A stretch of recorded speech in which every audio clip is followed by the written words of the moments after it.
All right, in this explainer, we're going to do something really interesting. We're going to decode a predictive market engine. We're going to break it down piece by piece so we can really understand how it's designed to work, from the inside out.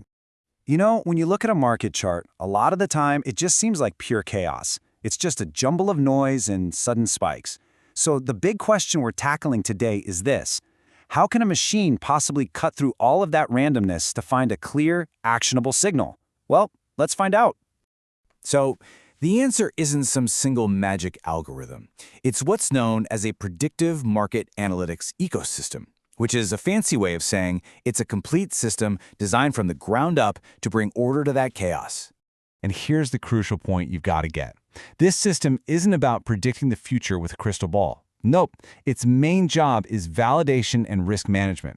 It's all built on a foundation of discipline, and it uses a 4-layer filtering process to just weed out as much uncertainty as possible.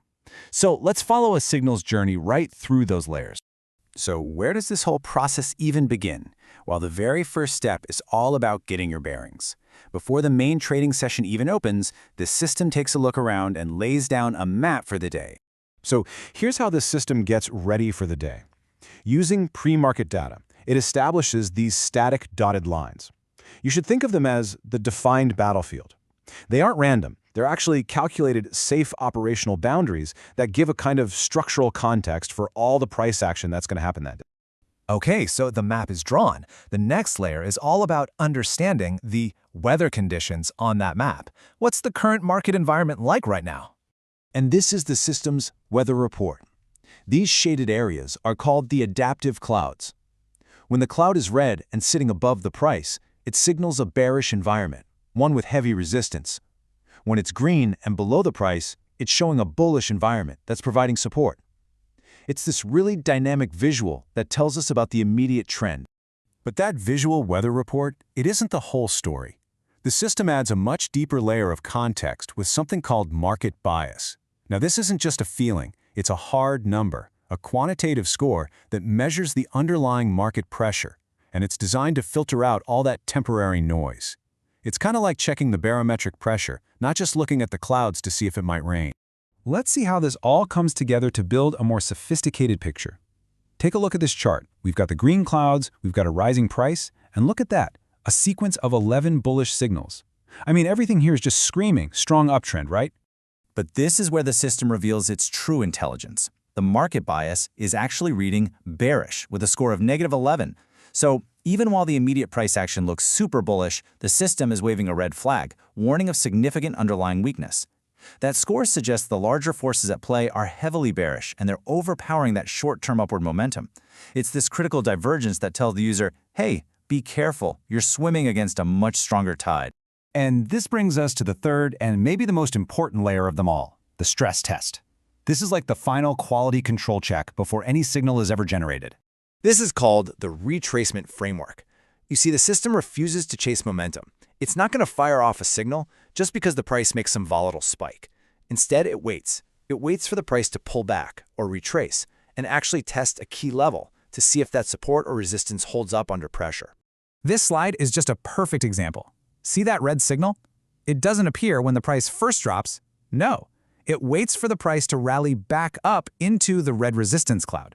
The price tries to break through, it fails, and only then, after that resistance level has been stress tested, does the signal finally appear. That is mechanical discipline in action. So, after the data has passed through the structural layer, the contextual layer, and that critical stress test layer, what do we get? We finally arrive at the validated signal. Now, these final signals have some really important characteristics. First, they're deterministic, which means what you see on a historical chart is exactly what a trader would have seen live. Second, they're non-repainting. This is a big one. It simply means the system can't go back in time and erase its losing signals to make itself look better. And finally, they're numbered sequentially, which allows for totally objective analysis. So let's put all these pieces together. What we've seen isn't just a prediction tool, but a really sophisticated system built on one core principle: discipline. It's really a 4-layer filter. First, you've got structure. The static dotted lines set the map for the day. Second, there's context. The bias engine gives you that bigger picture sentiment. Third is action. The adaptive clouds visualize the immediate trend. And finally, the trigger. A signal only fires after passing that critical retracement stress test. Each and every layer has to give its approval before you get that final output. And that brings us to the real takeaway here. The genius of this ecosystem isn't necessarily in finding every single winning trade. No, its true power is in its ability to filter out the bad ones. The impulsive, the emotional, the unvalidated moves that so often lead to losses. It all comes down to this core philosophy: ensuring entries are taken only when structural logic and momentum logic align.